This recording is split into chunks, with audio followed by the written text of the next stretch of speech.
Thanks for being here. Subscribe to Cheating Stories Best, so you don't miss new stories. One day in his wife's purse, a husband saw something that shocked him. Today's story has a similar plot. Enjoy watching it. So I search my wife's purse for her car keys so I can move her car, get mine out of the garage, and get to work. Well, I can tell you that when I was digging through that backpack she called a purse, it had everything in it except the gun and the stun gun. I came across things that were just amazing. You want to know why I'm telling you this? Well, I have a good reason.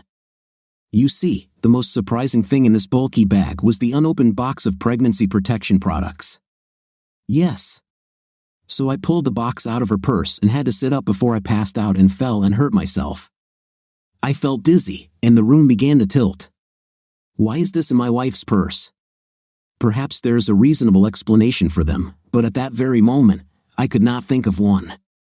The children made the usual noises as they gathered their things and prepared to head to school. I was almost ready to go to work, and Laura was bustling around, also getting ready for her office.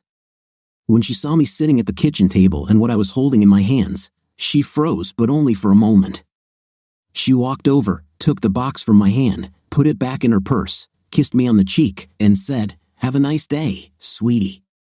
Don't forget you're barbecuing tonight." With these words, she took her purse and jacket and walked out the door. The kids, Andy and Gracie, poked their heads around the corner.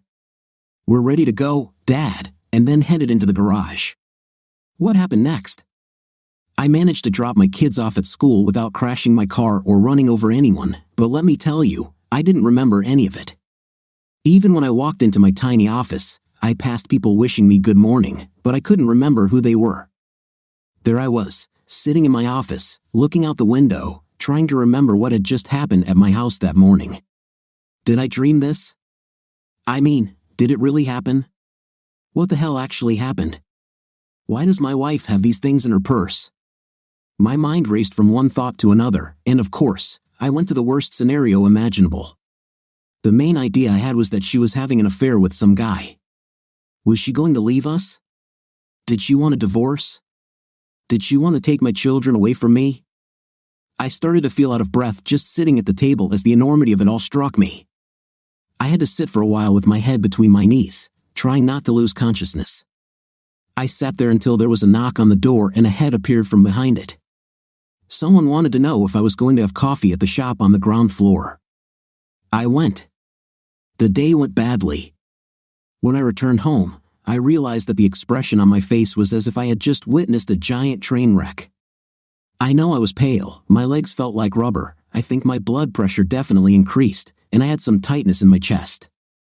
I saw the children sitting on the kitchen island, working on something, probably homework. Laura was in the kitchen preparing food. She looked at me, came over, kissed me on the lips, and said, "Don't forget, you're grilling hamburgers. Go change." And with these words, she returned to her efforts. It was as if nothing had happened that morning. I couldn't believe it. I didn't know what else to do, so without saying a word, I went into the bedroom to take off my suit. It was really strange when I walked into the bedroom. I felt like I expected there to be another man there. Before entering the room, I slowly looked around the corner of the door. Nothing. I slowly opened the closet door, expecting someone to be hiding there, ready to jump out at me. Nothing there either. There were also no uninvited guests or strangers in the bathroom. My paranoia reached its peak. I quickly took a shower and thought about a million things the whole time. Nothing made sense to me. I had no real evidence that anything was going on with Laura outside of our marriage. I mean, there could be a perfectly acceptable reason why she would do this. I decided it was best to let her tell me at her convenience. It might take a while, but I decided that eventually I would find out. And then it would be time to do something about it, whatever it is. I put on jeans and a t-shirt, went downstairs, chatted with the kids, and continued cooking hamburgers for dinner. But I'm not done trying to figure out if there's a fly in the ointment, not at all. So when I go to bed, I usually don't wear pajamas or even boxers. Yes, I sleep commando. It's much more convenient for me. I'm surprised more people don't do this.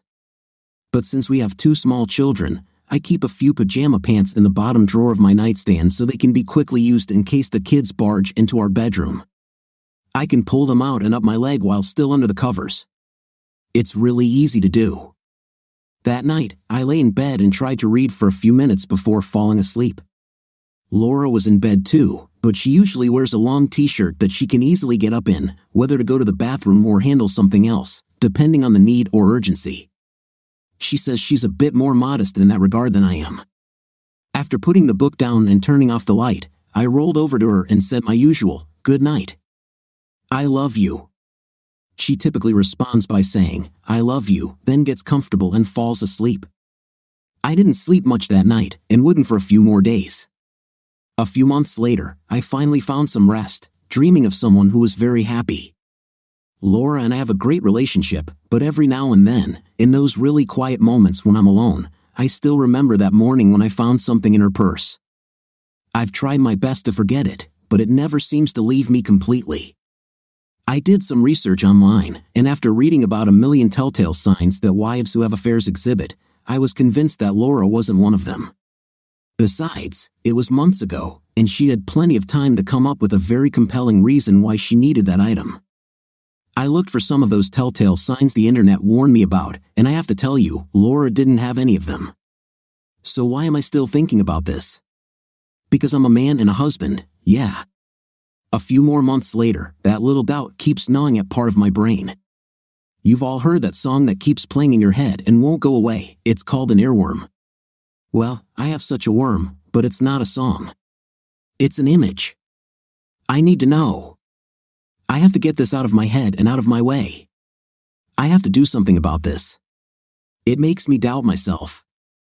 I've been taking longer showers in the evenings before bed and in the mornings when I get up and go for my regular run. I spend more time, run further, and faster. I try to control my emotions, my frustration, but I don't know who or what to be frustrated with, or why. I need help, but what helps? How do I get rid of this damn earworm in my head? A few more months passed. It's been a year since I found that thing in Laura's bag. The only significant change during this time was that we all became a year older. I received a small promotion at work, my salary increased by 20%, and my annual bonus is now a slightly larger percentage of my base salary. The children moved up to the next grade and continued to be children, with a few new classes added to their schedule. Laura stayed the same as always, same job, but a little more money. We do a lot as a family, and Laura and I try to spend time together and go out. We're doing well financially, the kids are fine, everything is fine. But there's still that tiny thing that keeps bothering me. It comes to my mind less and less, but it hasn't completely gone away. Why won't it leave? In the back of my mind, I know I'll need to do something about it, but when? My personal life is going great. Laura and I used to be intimate a couple of times a week, but in recent months, I've increased the schedule to 3. I don't plan on making any changes or rocking the boat. The children are still young, and making a drastic change in our family situation would be harmful to them. No, I'll stay the course as long as I can. If Laura says she wants to leave, then I will do everything to ensure my children are under my care. Yes, if she wants to leave, she will lose. A few more months passed, and the earworm won the tug of war. So, I called a detective agency. I went into their office and spoke with a woman who didn't look like what I imagined an investigator would.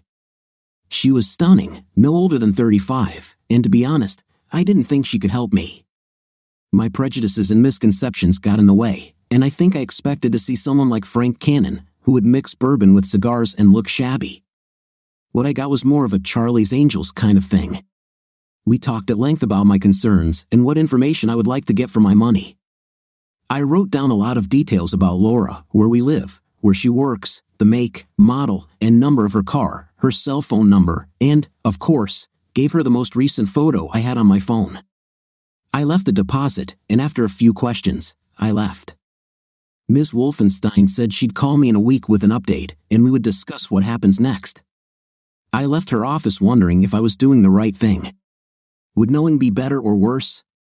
If Laura is involved with another man, can I look past it for the sake of my family?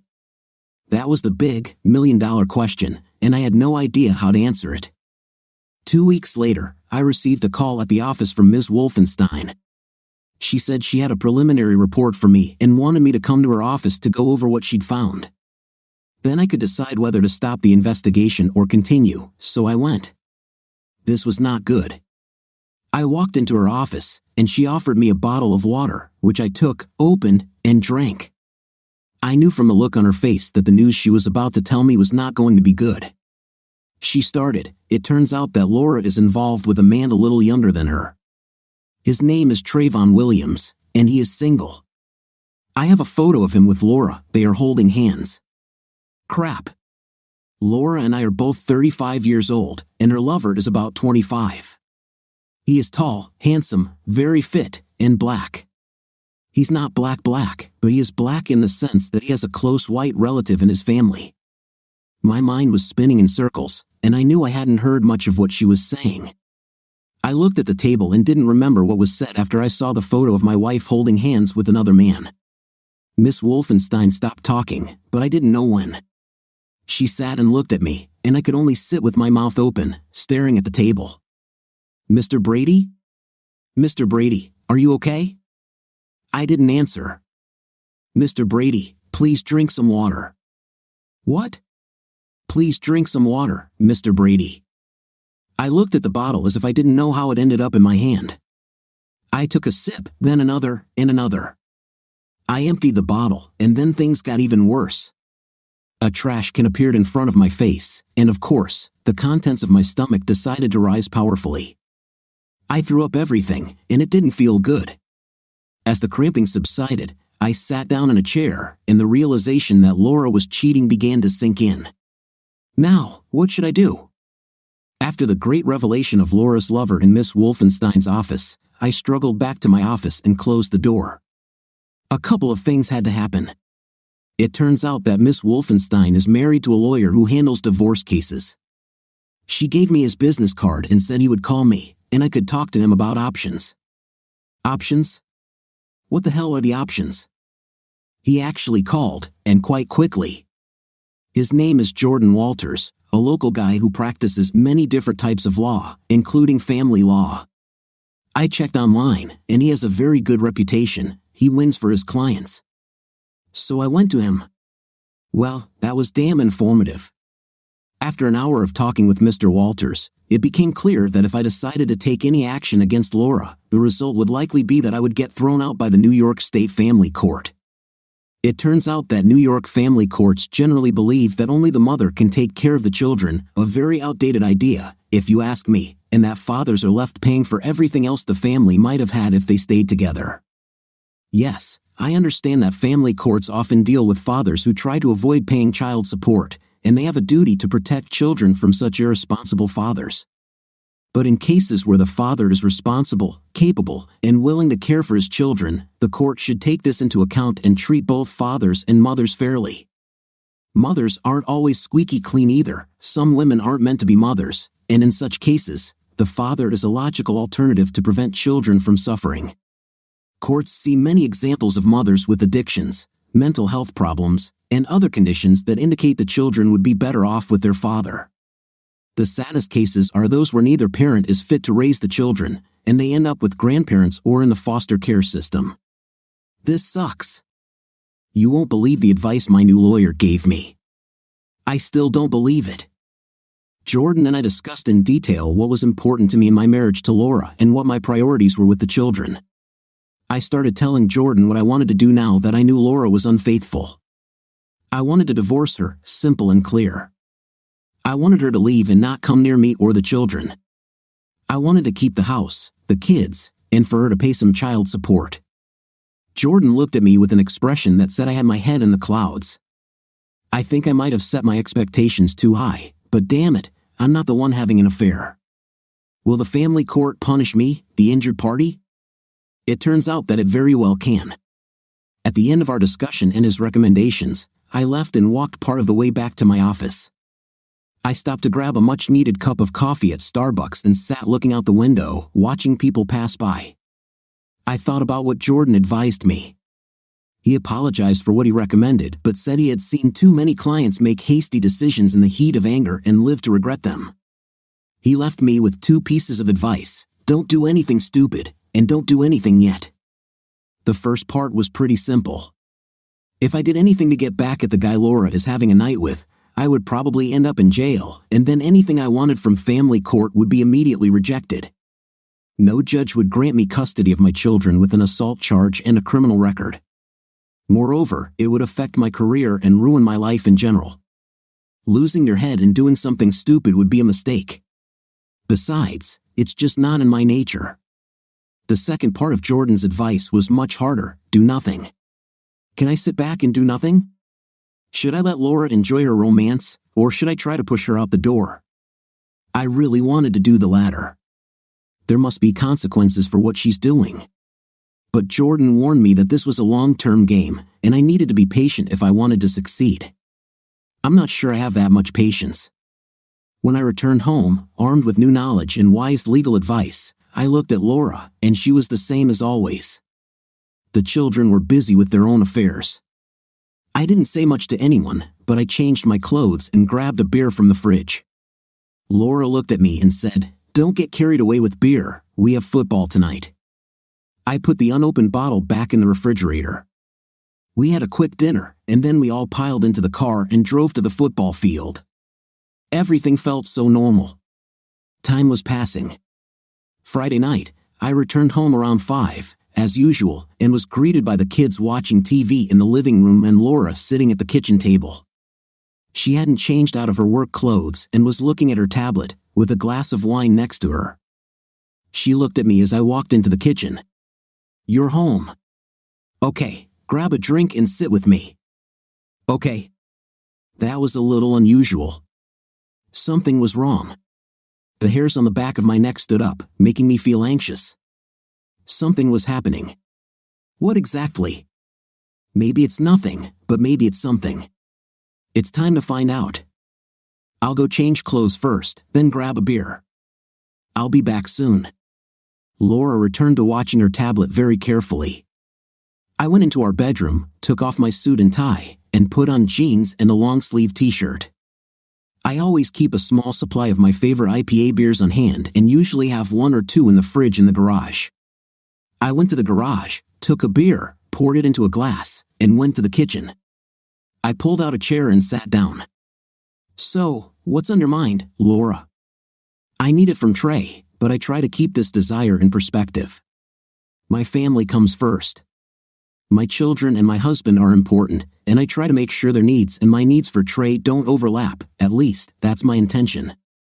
I work carefully to keep these 2 worlds far apart, but there is always a risk that something could go wrong, and I must be ready to manage the situation. I only meet Trey at his apartment, and only during the day. We work at the same bank, but we don't communicate and never correspond there. There was one small incident a year ago when Rob found a box in my bag and looked very confused as to why I had it. I took it from his hands, put it back in my bag, and started talking to him about our dinner plans for that evening. He was grilling hamburgers. The time during which the box was in his hands was a matter of seconds. If he had had time to ask about it, I would have said it was a joke gift for one of the women in the office who has a new boyfriend. The part about the new boyfriend was true, so to be on the safe side, I bought a second box, gave it to the woman over coffee the next day, and left my original box on my desk to take back to Trey's apartment. Trey is 6 feet 3 inches and all muscle. He has a lean swimmer's body and 6-pack abs. He is very handsome and very confident. His manners and style attracted me when I met him. Trey is well educated and comes from a good family. The problem with Trey is that he loves Intim. My big problem is Rob and the kids. As time passes, I quietly make plans in case Laura ever announces that she is leaving us to live with her boyfriend, Trayvon Williams. The first step was simple: start planning for the future of the children and myself. It meant thinking about money, how to handle it, and how to make sure the kids and I wouldn't suffer financially because of Laura's new stage of life with her new boyfriend.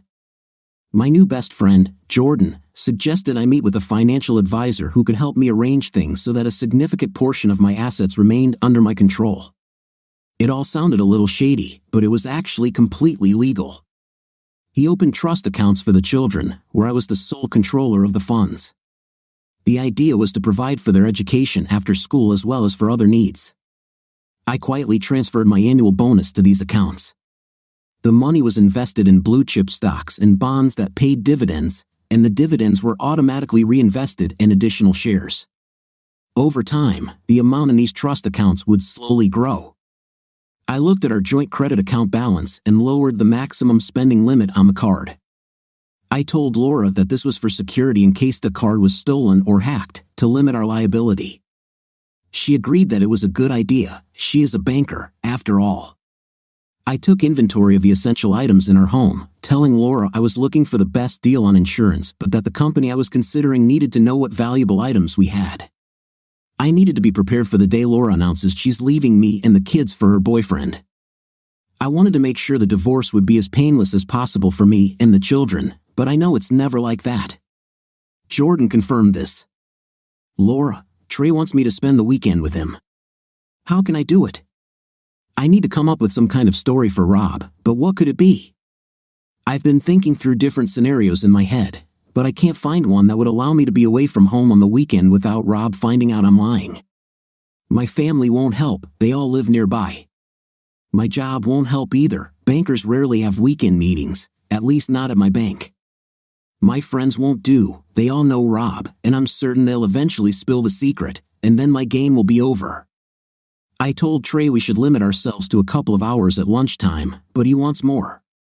He also says he wants me to be his official girlfriend and for us to be seen together in public.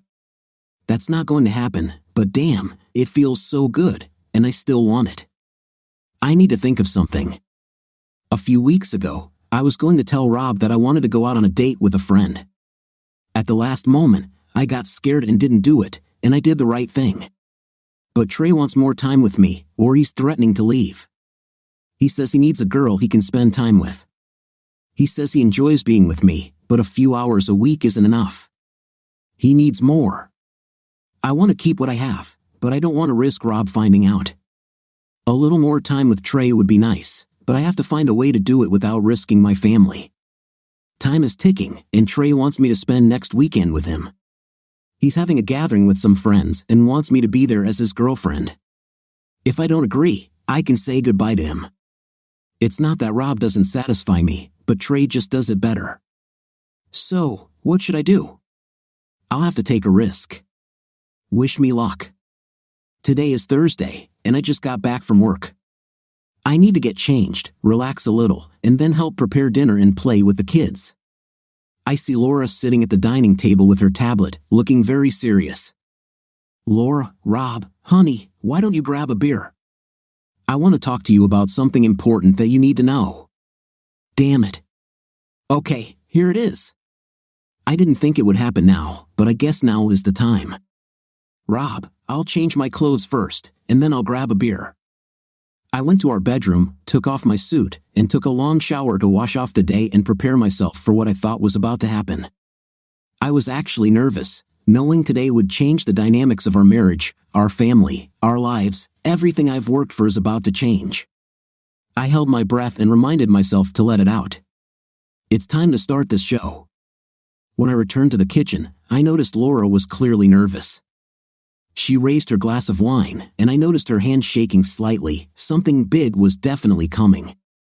I went to the refrigerator, grabbed a can of my favorite IPA, found my glass, and poured the beer. After a sip, I sat down at the table. So, what's on your mind, honey? Honey, I want to talk about something that may upset you, but I'll say right away that I love you very much. Why do you need to remind me of that now? I frowned. Obviously, what you're about to tell me might make me doubt the love you're speaking of. Just tell me. Laura flinched slightly at my statement, looking intently at her glass of wine. A friend asked me to accompany him to an event, and I told him I would go. It's just dinner. He's meeting some friends from school, and he doesn't have anyone to go with. Everyone else will be with dates, and he doesn't want to feel weird about it. I told him I'd talk to you. Okay, let me get this straight. This young man can't find a date, so he asks a married woman to be his? Don't you find that strange? He's very sweet, and I think a little shy. He's a good person. I'd like to do him this favor. So, a very nice young man, who's shy and can't find a date, wants you to go with him, pretending to be his girlfriend. Did I get that right? Not exactly as his girlfriend, just as a friend. Wait, so he's going to show up to a party with a beautiful woman, and he's not going to say she's his girlfriend? Come on, be realistic. Laura stared intently at her glass. I continued, do you remember when we first started dating? You couldn't wait to introduce me to everyone as your boyfriend. You even called your parents to tell them we were officially dating. I took another sip of beer. Does Trayvon consider you his girlfriend? Is he going to introduce you as such? Maybe we should call him to clear things up. At the mention of Trayvon's name, Laura's head shot up, her expression one of shock. She clearly hadn't realized I knew about him. She looked at me, her face saying it all. She had been caught. Come on, Laura. You and Trayvon have been seeing each other for a while now. He just wants to make it official in front of his friends. What? How did you? Listen, after this weekend with your friend, there will be consequences for your decision to spend time with him. Laura tried to soften the blow. Honey, I'm not his girlfriend. Come on, Laura. You've been seeing Trayvon Williams for almost 2 years, and now you're saying you're not his girlfriend? Be realistic. Laura fell silent. I continued, okay, when's this event with your friend? He wants me to go with him on Friday night, and it's just dinner with his friends, like I said. Maybe we should call him and clarify things. No, that's not a good idea. I don't want to bother him. I was growing tired of this conversation. Are you planning to come home after dinner, or are you staying with Trayvon? I was thinking of staying with him overnight, now that you know. Okay, but before you spend the weekend with him, know that this will change everything between us. Laura tried to interrupt, but I raised my hand. I know this is the 21st century, and ideas of fidelity can seem outdated. I know I don't own you and can't tell you what to do, but I have to say, I'm deeply disappointed in you and how you've deceived me. If you don't want to be married to me, have the courage to tell me. Don't sneak around and behave like this. Darling, I love you very much, and our marriage means everything to me. What I have with Trey is just something I need right now. It won't last long, and when it's over, you and I will be the same as always. We will, right? Damn, you're really good at lying to yourself. Well, go ahead. Be with Trey if that's what you want. But don't think I won't make some changes in response. I finished my beer, got up from the table, put the glass in the sink, and left the kitchen. My wife made her choice, now it's my turn to make mine. She looked at me as I walked away. Friday morning, there was a bag of Laura's things at the door. I went into the kitchen, the children were having breakfast, and Laura was drinking her coffee in silence. I grabbed a cup of coffee and sat down with the kids. I looked at Laura. When do you plan to return? She looked at the floor. Probably around noon on Sunday. Amazing. Friday night dinner turned into a full weekend. Remember the consequences we talked about. Children, let's go. I'll take you to school. Mom will be away, so I'll pick you up today. The children both looked at their mother as if asking where she was going, but Laura didn't say anything. We went out, and that was that. Laura, I have butterflies in my stomach. What have I done? I think I may have made a mistake with Trey, but God, he's amazing. I mean, Rob is great, but Trey is just different. I need him. When Rob told me there would be consequences for my time with Trey, I wasn't quite sure what he meant. Trey says Rob can't do anything. If he tries, he'll be the one to lose. If Rob divorces me, I'll get the kids, the house, and Rob will have to pay for years, at least until the kids graduate from college. I know he won't want that. He won't want to be away from his children. He loves them too much. That means he'll let me do what I want. He has no real choice. Rob, my foolish wife, isn't thinking clearly. I'd never say she's stupid, but what she's doing is. I called my lawyer, Jordan, my new best friend, and told him what was happening. We discussed this possibility before, and he reminded me to stay focused, don't get emotional, don't lose sight of the long-term strategy. This was just one battle, there's a bigger war ahead. So, I stayed the course. On Friday night, While my wonderful wife was with her boyfriend and his friends, I began to set the consequences in motion. I started by moving most of Laura's things from our bedroom into the guest room, which has its own bathroom. It's only a slight inconvenience, but now I'd have the master bedroom all to myself. I don't like to share. Her little prank of spending the weekend with her boyfriend was the last straw. Andy and Gracie were curious why I was moving their mother's things. My response was simple: you can talk to your mom about it when she gets back. She'll explain everything to you. They were too young to understand the concept of cheating and its consequences. I'm not sure their mother understands them either. Laura, Friday started off tense. Rob didn't say a word to me, and we avoided each other before work. I packed a small bag. This was the first time Trey and I would spend the whole night together. I know I told Rob it was just dinner, but it was actually the whole weekend. I won't be home until Sunday afternoon. I guess you could call that a lie. I was nervous all day. Trey came into my office a few times, smiling like a kid on Christmas Eve, excited for the night and the weekend. After work, I went to his apartment, which was nearby. I told him I needed to take a shower and get ready. I asked for some wine to ease my nerves. That night, I had crossed a line, going on a date in public with a man who wasn't my husband. For a moment, I wondered if I was making a mistake. Maybe this was too much. But then I remembered how good Trey makes me feel, and I stopped thinking about it. I put on my little black dress and matching shoes, pulled my hair into a loose bun, and wore the earrings and necklace Rob gave me when Gracie was born. Funny how I still love those pieces. Trey and I went to an upscale restaurant where we were meeting his friends. When we arrived, we went to the private room that had been reserved for us, and there were already a few people there. Introductions were made, and we were offered drinks. I received a lot of looks from his friends, who were mostly around his age, 25. The women looked me up and down.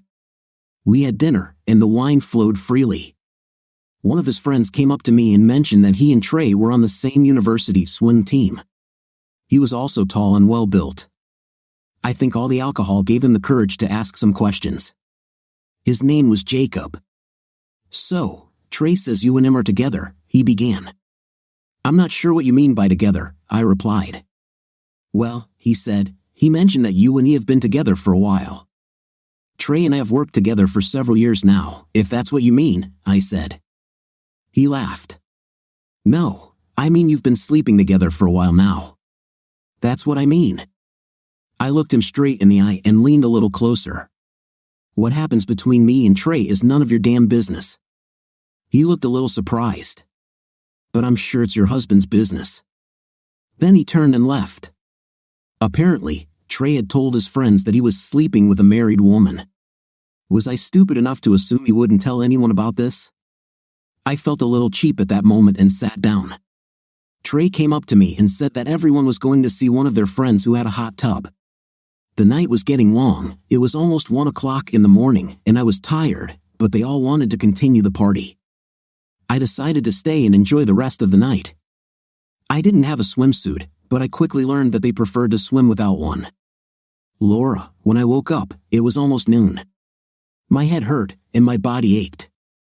Trey was still lying in bed next to me, snoring. I went to the bathroom to pee and found a toothbrush to clean my mouth from last night's dinner and all the wine and liquor I drank. I found headache pills and took 3. We went out to eat, and I was very tired from the late night and intimate. I also started to worry that we might run into someone I knew, who might be interested in who I was with. The rest of the day was filled with food, night, and even more night. On Sunday, I woke up around 10 a.m. We ate a bagel and drank coffee at his apartment, and then I packed my things to go home. It was almost 2 p.m., and I needed to move fast. I planned for the kids and me to not be home when Laura returned, if she ever came back. I had planned a hike after Andy's soccer practice, so I packed sandwiches, sweets, and water. I planned to reward them after the hike with a stop at their favorite fast food restaurant. I took my Nikon camera to take some pictures and let them try it out.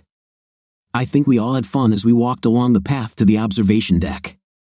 Gracie asked where Mom was. I stopped to think about it for a moment. I tried my best not to dwell on it and told her that Mom was helping a friend over the weekend. Gracie asked when Mom would be coming home. I told her it would probably be today, but if Mom wasn't home when we got back, she could call her. That was the end of it. I tried again not to think about the person who was supposed to be my wife, Laura. When I got home, it was obvious that Rob and the kids were gone. I went to our bedroom to unpack my small bag and put my clothes in the wash.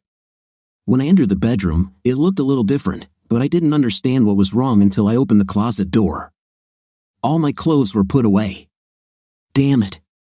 I went to the bathroom, and all my toiletries were gone, too. Crap. I ran to the kids' rooms. Nothing had changed, and then I went to the guest room and found all my things in the closet and all my toiletries in a box on the bed. Crap. I sat on the bed to think about what to do. Rob needs to understand that my dealings with Trey have nothing to do with him. He is completely separate from us and our marriage. I decided to return my things to their places. It took me a while to move everything back, and just as I was finishing around dinner time, I heard the door open and the kids start talking. I went down to the kitchen, and the kids both hugged me and started telling me what a great trip I had missed. They said Rob allowed them to use his expensive Nikon camera and take photos during the hike. Rob told them to go wash up, and he would start cooking dinner. He looked at me as if I were invisible and said nothing. He went to the kitchen, opened the refrigerator, and began taking out food for dinner. I decided to try to talk to him without the children around. "I saw what you did with my things," I said. "I put everything back in place." "Wonderful," he said with a tone of irritation. "It was just one weekend, Rob. One weekend out of our entire lives." He looked at me with an expression I had rarely seen. "When are you going to see him again?" "What do you mean?" "I mean," he said, lowering his voice so the kids wouldn't hear, "when are you going to sleep with him again?" When I didn't answer right away, he turned away from me and said, "That's what I thought. Get lost and leave. Leave me alone. I'll feed the children." I returned to the bedroom to put my things away. While I was there, Gracie came into the room and asked where I had been all weekend. I was a little surprised by her question, so I just told her that I was helping a friend. She looked at me, nodded, and left. After dinner, Laura put the kids to bed, and I went into our bedroom and started moving things around again. I grabbed armfuls of Laura's clothes from the hangers and threw them on the bed in the guest bedroom. I retrieved the box from the hallway and threw all her toiletries into it again. I moved her dresser into the hallway and into the guest bedroom. Then I closed the door to the master bedroom and sat in the chair, trying to remember what Jordan had told me, not to push too hard yet, but to let her know that her decisions and actions have consequences. I didn't care if I had to move her stuff every day. I was determined to do it and to never share a bed with her as long as she wanted to be with another man. If I'm not good enough for her, let her leave me alone. When I finished putting the kids to bed, I knew Rob was moving things around again. I thought he was moving his things, but I was surprised to see that he had put my things on the bed. Crap. I tried to go into the bedroom to talk to him, but he quietly told me through the door to get lost. I needed to figure out what to do to get back into our bed and get my life back to normal. I went to work. I'm an engineer, and I design buildings. I closed the office door to think about what to do next. Crap, why did Laura decide that she wanted another man and not me? What did I do wrong to push her into another guy's arms? Is she going to leave me and the kids? When is she going to leave us? I had a million questions spinning in my head and not a single answer. I decided to use some tactics that being an engineer had taught me: write everything down, take extensive notes, and then organize everything to try to find a solution to the problem. So, I spent the entire morning writing down my thoughts and then rewrote everything at the end into something I thought would help find a solution. I knew that at some point, I would have to face Laura and maybe even Trey. I considered him an opportunist. I was sure he knew that Laura was married and had 2 children, but he did what he did anyway. He didn't care about the harm he was causing to Laura's family, especially her children. I knew that when it came down to it, he would trash it and move on to another woman and victim. I hated people like him. A few weeks later, Laura told Rob that she was spending the weekend with Trey. She said that since he didn't want her, she would go to the man who did. Rob just looked at her like she was a huge piece of dog crap on his shoe. He wanted to get rid of her, but she wanted to return to his life. She wanted to make him jealous of Trey and fight for her, but he didn't. Lately, she had been with Trey almost every weekend and several nights a week. They went to restaurants, drank, and danced with his friends. Some of my friends asked me about my children and what I did with them when I was with Trey. I told them that their father was taking care of them. One of them even asked me for his phone number. Her boyfriend didn't seem to suit her, she said, and she was looking for the best match. I didn't give her Rob's number. Weekends always followed the same pattern: food, parties, and a lot of intimate. When I was done with Trey, I would have to work to get back into good graces. I knew that he was angry with me now, but I knew he loved me and would want me back. I'm still his wife, and I am still the mother of our children. Everything would be just wonderful. A few months later, I did exactly what Jordan advised me to do: remain silent and take notes. I recorded every night and weekend Laura spent with her boyfriend. I wrote down every missed event for the kids, school events, and organized activities. I noted every family event I missed. I wrote it all down, and about once a month, I discussed it with Jordan. At our last meeting, he told me that he was very confident that I would get custody of the children when we went to family court. He has seen other clients fail because they could not provide enough evidence to prove that the cheating spouse was not the best parent for the children. I thought it over and decided I'd had enough. Now was the time to end this farce that was once my marriage to the woman I loved so much that I was willing to take a bullet for her. It's time to tell Laura that she doesn't deserve me anymore. I told Jordan to prepare the documents and arrange for their delivery. I will let her know in advance to avoid the humiliation of having someone come to the house. I chose Sunday for the conversation, when Laura returned from her boyfriend's. The kids were in bed. I grabbed a beer from the fridge and poured a glass of wine for Laura. She looked at me as if I were passing her a glass of poison. "Laura, we need to talk." "Rob, what do you want to talk about?" "I mean, we barely talk." "Well, now we need to talk. I want to talk about us, about our marriage. You remember this, don't you?" I said, holding up the glass. She looked at me like a deer in headlights and took a long sip of the wine I poured for her. "So you've made it very clear what's important to you. I'm not a priority for you, and neither are the children. It's time to move on to the next step and end what our marriage has become." I took a small sip.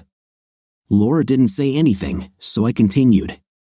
"You must stay home tomorrow morning." "Why?" "There will be a person who will deliver important documents for you. This is a declaration of divorce.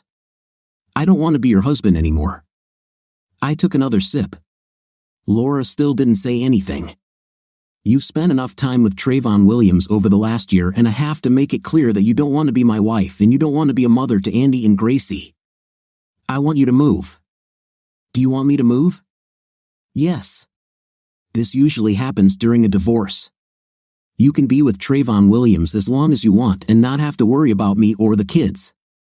We can continue living without worrying about you." "Why? Why? Why? Damn it, are you completely stupid? You've been sleeping with your boyfriend since last year and still don't know why I want to get rid of you? Think about it yourself." I tried not to scream, following Jordan's advice, so I took another sip and continued. "We will divide all our assets equally, and the house will be put up for sale.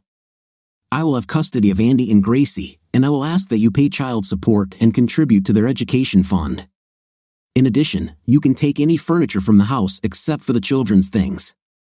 I took another sip. "All of this is outlined in the package of documents that you will receive tomorrow. Take it to the lawyer and have him contact my lawyer. His business card will be in the bag. I don't want to discuss anything else. You've made it clear over the past months what you want. Well, now you can have it."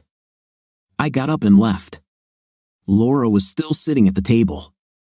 I finished my beer and went to my bedroom. Rob dropped the kids off at school, and I waited in the kitchen for the man who would deliver the documents Rob had talked about last night. I called work and told my boss I needed to take the day off. At exactly 9 a.m., the doorbell rang. I opened the door and saw a woman in a sports jacket and jeans. "Laura Brady?" "Yes." "Mrs. Paul Brady. May I see your ID to confirm that you are indeed Laura Brady?" Fine, I said, and went to get my purse. I pulled out my driver's license and showed it to her. She took a photo of it and then handed me a large brown envelope. Laura Brady, you've received the documents. She took a few steps back, took a photo of me holding the envelope, and before I could say anything, she walked away to her car outside. Crap. I slowly closed the front door and returned to the kitchen. I needed a glass of water, so I put the envelope on the table and went to get some. I sat down and looked at the envelope, hoping it would disappear. It was the result of my desire to be with Trey and the wonderful feelings he gave me. Was it worth my family and life? Crap. At 10 a.m., I received a call from Jordan's office to let me know that the divorce papers had been delivered to Laura at 9 a.m. They offered to send me a photo confirming the delivery if I wanted. I thanked them but told them it wasn't necessary. This was the first day of my new life. I called the bank where Laura worked around 3 p.m. and asked about her. The secretary said she had taken the day off. I knew what time they finished work, so I went to the bank and waited. I wanted to talk to Trayvon Williams. I found his car and sat on the hood, crossing my arms, waiting for him to appear. Sure enough, around 5:15, I saw him walking toward the car. Then he noticed me. He stopped. I assumed he was very hesitant about whether or not to approach me. Despite being taller and probably 20 pounds heavier, he looked very fit and, at that moment, very scared. As he came closer, I began, "You must be Trayvon Williams." "Who's asking?" "My name is Robert Brady." "You know my wife, Laura Brady?"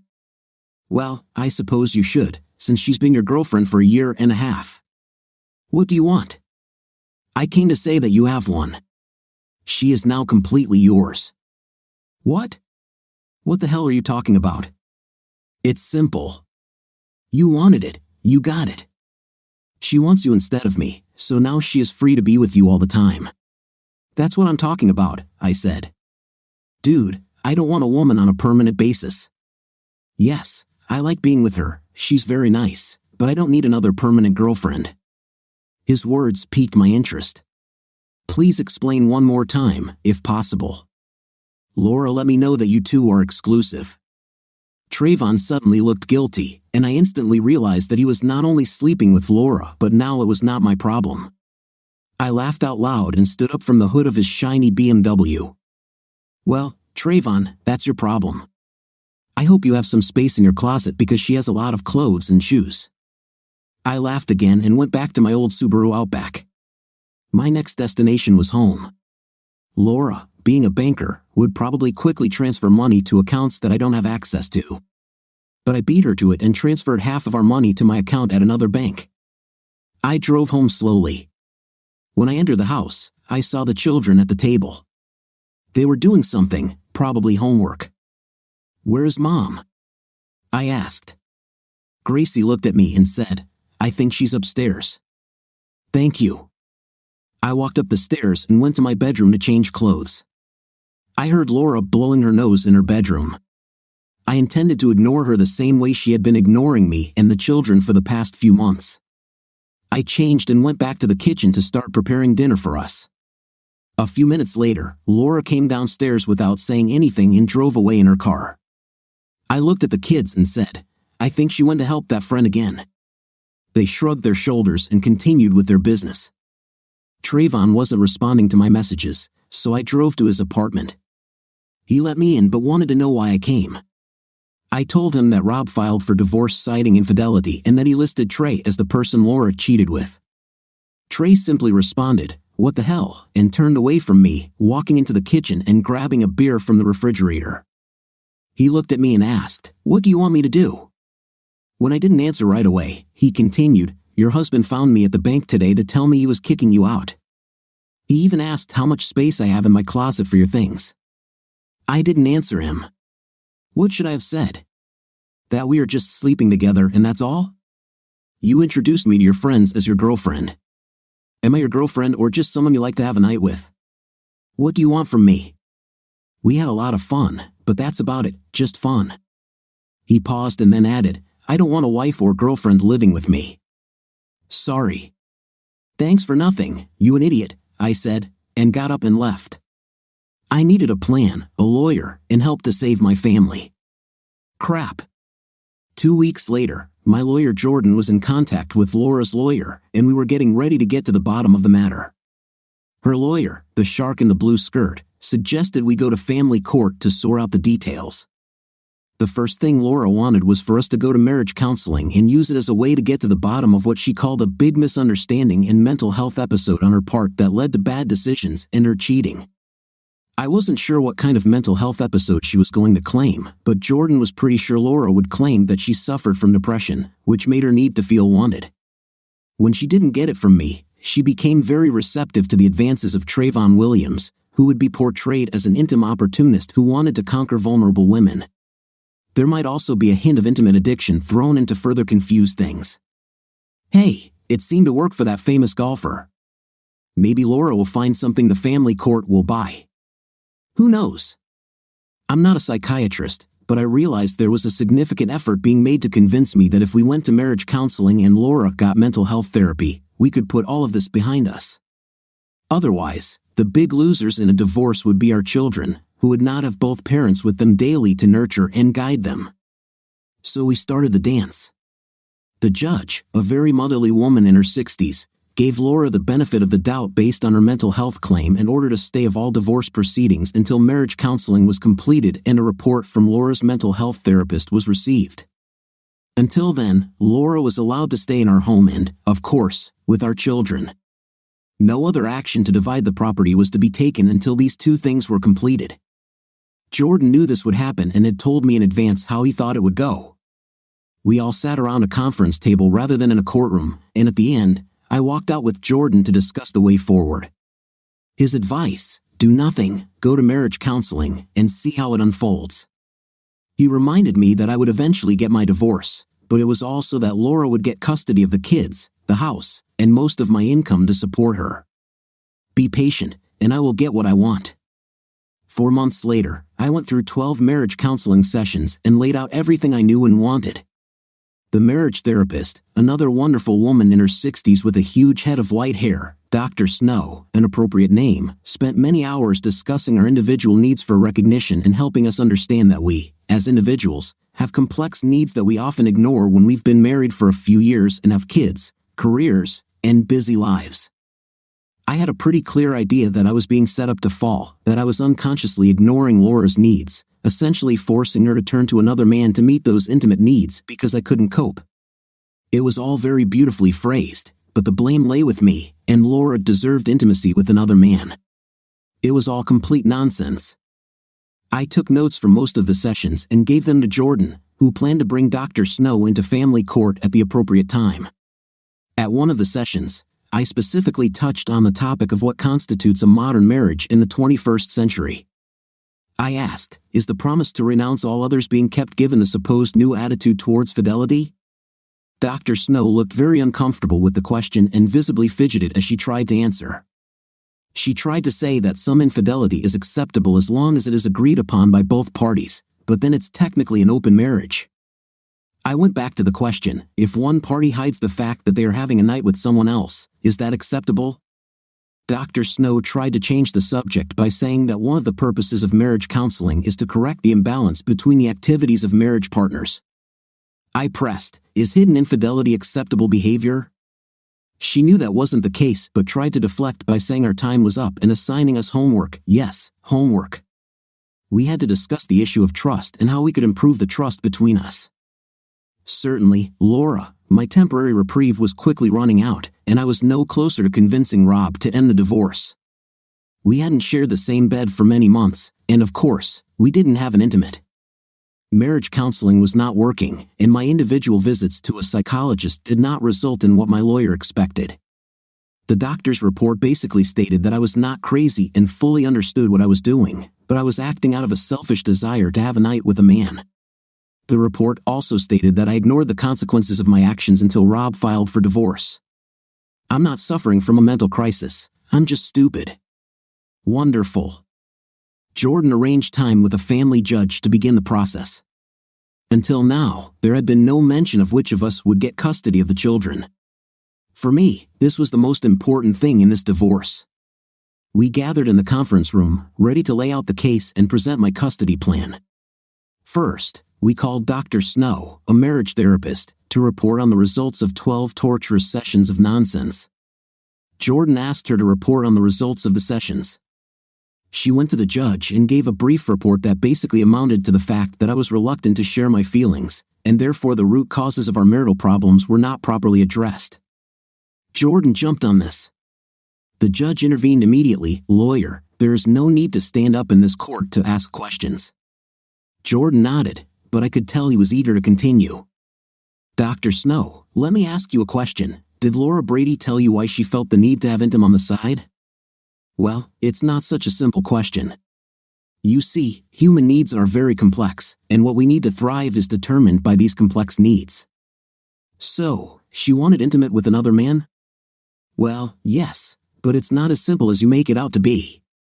"Please tell us how difficult the problem was for Laura Brady." "Well, Laura's needs for self-actualization and development led her to want to go beyond the ordinary existence that her family represented for her. Quick tutorial: self-actualization, in Maslow's hierarchy of needs, is the highest level of psychological development when personal potential is fully realized after the basic needs of the body and ego are satisfied. Self-actualization was introduced by organismal theorist Kurt Goldstein as a motive for realizing one's full potential. The desire to self-actualize as fully as possible is the basic driving force of self-actualization. Carl Rogers also wrote about the healing power in psychotherapy, the human desire for self-actualization, for the realization of one's potential, for the expression and activation of all the abilities of the body. So, you're saying that Laura was bored with her husband and her life, and this led to a long-term intimate affair with Trayvon Williams? Dr. Snow was a little confused. Jordan glanced at the judge, who was puzzled by both the question and the lack of answer. "Let me rephrase the question. Dr. Snow, was Laura's method of achieving self-actualization respectful of her husband and children?"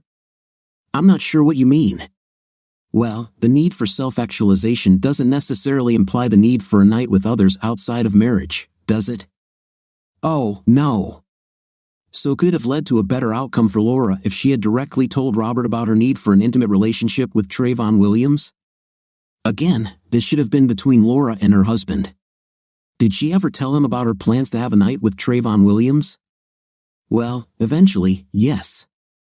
This was right before she planned to spend a full weekend with Trayvon Williams and his friends, even back when Laura and he were having an intimate regularly." "I guess so." "So Laura hid her relationship with Trayvon Williams for months, over a year, actually. Does this indicate that Laura respects or does not respect her husband?" "Well, it all depends." "Depends on what, Dr. Snow?" "Well, no matter what, Doctor, it is clear to everyone in this room that Laura Brady blatantly disrespected her husband, Robert Brady, and their children, Gracie and Andy. I have no more questions for you at this time." Dr. Snow stood up and looked at the judge, who looked at Laura's lawyer and asked if she had any questions. There were none, so Dr. Snow was allowed to leave but was warned that she might be called back for further testimony. She grabbed her suitcase and hurried out of the room. Laura's reports from a marriage counselor and mental health therapist were of no help to me. I wanted it all to end so I could go home. The judge called a break, and I got up to talk to Rob. I was going to beg him to stop this and go back to being a family. I wanted my children and a normal life back. I knew now that being with Trey, no matter how good it was a mistake. I knew that he and I had no future, so I needed to find a way to save my family. My mother told me many times that I was stupid and that I needed to get on my knees and beg if I wanted any chance of saving my marriage. After the break, Rob's lawyer provided the judge with detailed records of every time he knew I was with Trey, along with every family event and kids' school activities I missed. In this comparison, I didn't look my best. My lawyer tried to argue that even though I spent some time with Trey, I was still a good mother and that the children needed my maternal influence in their lives. The look on the judge's face showed how she felt about this.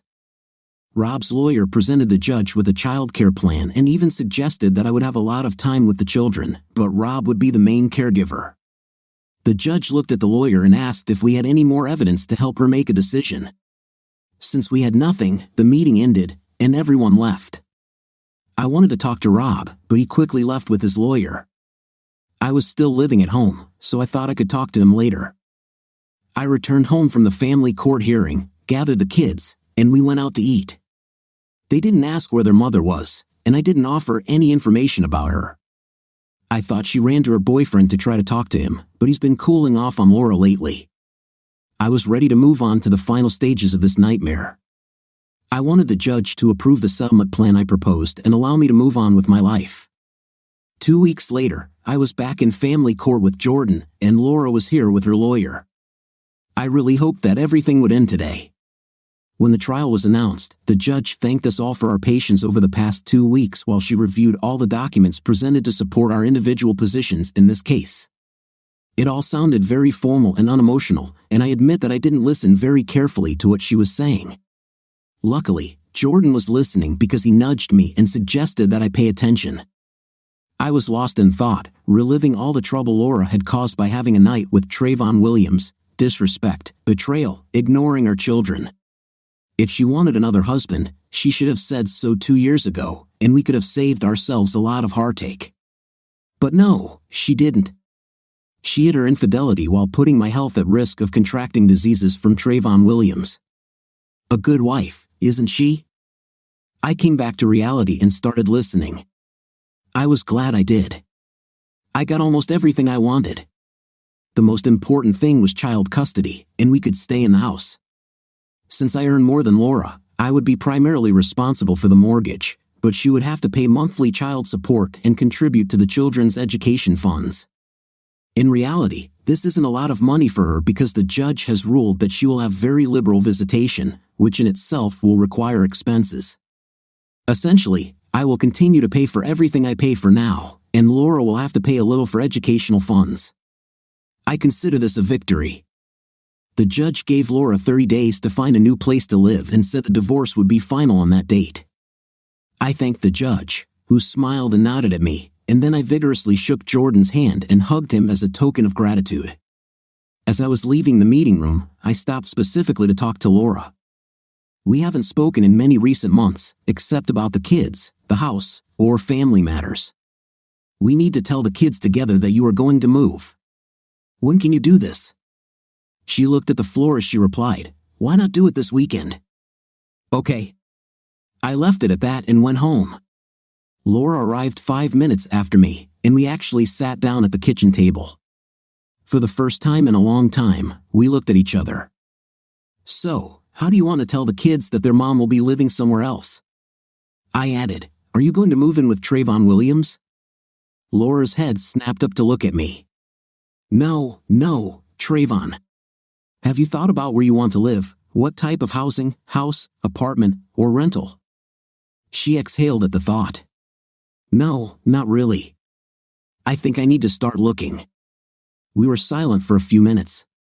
Then Laura asked, "Rob, honey, is there any way at all, that you can forgive me for my stupidity and we can stay married? I will do everything to save my family." I took a sip of my beer. Jesus, Laura, how many days and nights did you spend with Trayvon? Did you ever think when you were with him that this was good for our marriage? I paused and took another sip. Nothing about your desire to be with him has changed, has it? You still want to be in his bed if he would let you. You made your choice, and it wasn't me. I took another sip and finished my beer. Damn, the IPAs are good. I stood up and went to the refrigerator to get another one. Laura was still silent. What do you think it feels like to think that your wife doesn't think you're good enough, that she chose to spend time with another man in his bed, and allowed that man to think he had a wife who put her family first and her priorities? But I didn't have it. I had a wife who was looking for another man for intim, and then I had a wife who exposed it to me. I took a breath, lowered my voice, and added, "So right now, I don't see how you can fix all the crap you've created. You poisoned this well. You have a month to find a place to live." I left. The conversation with the children went about as I expected. Their main concern was whether they would have to move. When I told them that they would not be moving, they looked at their mother, who told them that she would be the one to move. Laura told them that she would still be with them often but would be living in a new house, and they would have a room to sleep in when they were with her. The children looked at me to see if it was true, and when I nodded, they looked at each other. Gracie looked at her brother and then at me and said that their biggest worry was losing friends or going to a different school if they had to move again. I assured them that there would be no move. I saw the relief on their faces. All was good. Laura started looking for an apartment. I thought I'd try to find a place closer to work to cut down on travel and parking costs. Rob offered me any furniture from the house that I would like to take. I noticed that he began to remove things from the house that reminded us of our marriage. Photos of just the two of us before we had kids were taken off the walls. Our large wedding photo was removed from the wall in the family room. It hurt to see them disappear. I didn't know where they went and didn't ask. Trey avoided me at work. I knew that he had a new woman in his life and in his bed. I was yesterday's junk, and they treated me like that. I missed him now. I had nothing. I missed the feeling of Rob. I missed his touch in bed next to me at night. I used to feel safe around him. I haven't felt this way for a long time. I made a deposit for a 2-room apartment in a new building that was about 4 blocks from the bank. There was a problem. It would not be ready to move into until after the divorce was finalized. That night, when I got home, I tried to talk to Rob about possibly extending the time I had to move out. Living in a hotel would be expensive, and I wanted to stay in the house as long as possible. I had to bring Rob back to my bed.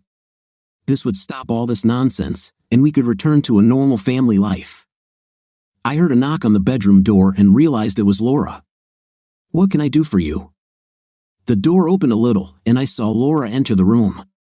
First, this attempt to return to my bed was too late.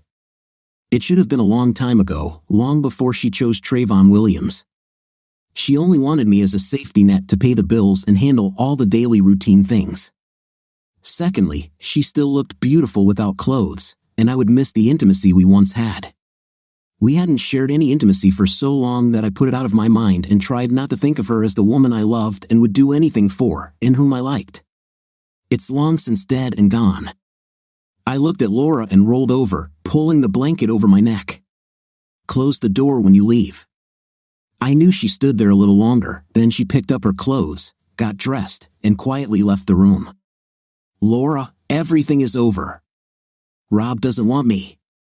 I'm damaged goods. I gave what I should have given to Rob a try. I chose Trey too often. Now Trey doesn't want me. Things got too complicated, and he made it clear that he didn't want me anymore. My boss at the bank mentioned that there was an opening at another branch in town and that I should prepare to work there. When I told her that I was moving to an apartment nearby and that the other branch was on the other side of town, she simply looked at me and replied, "Do you want a job or not?" and left. So, I started looking for an apartment again. When I told Rob that I was being transferred to another unit and needed more time to find a place to live, he just looked at me and said, "It's not my problem. You know when you have to move out," and walked away. I found a new apartment. It wasn't what I wanted, but it meant an easy commute to work and was big enough for the kids to stay with me when it was their time to be with me. The new job was a lateral transfer, not the promotion I wanted, but I had to take it. The people in the new department knew why I was there, and I saw the look some of the women gave me. I heard that Trey got promoted to my old position in my old department. Wonderful. Rob was eager to see me leave. He reminded me daily of how many days were left before I moved. He even offered to help pack the boxes, and we discussed which pieces of furniture I would like to take with me. He began moving things into the garage and storing them there. It was a whole bunch, and he even said he planned to get rid of a few things after I left so he could rethink the decor he wanted for the house. On moving day, I hired a local moving company, 2 guys and a truck, to move my belongings. They arrived promptly at 8 a.m. and pulled up to the garage. After I told them what to load, they were done in less than an hour. Rob even offered to help them. I gave them the address of the apartment building, and they left. I looked around the house and thought about how stupid I was for losing all this, but most importantly, for losing my family. I had to wipe my nose several times. Rob stood back while I looked around the house. He took the kids to school so they were gone, and he took the day off from work so he could be home when I moved out. Consequences are punishment. I finally understood what he meant a few months ago when he told me that my actions had consequences. I put off accepting reality and thought I could do what I wanted and eventually we would get back to normal. I knew that the boredom of family life had led me to believe that I could have fun with Trey and my family would always be there when I needed stability. Ignoring reality has consequences, and now I am facing those consequences. I looked at Rob and was about to try one last time to ask him to forgive me, but he looked at me and said, "Goodbye, Laura. I hope you got what you wanted." Then he turned and closed the garage door. What do you think of our story today? It seems to me that the wife should not have bought the pregnancy protection without telling her husband. What is your impression of the story? Write in the comments. See you in the next video.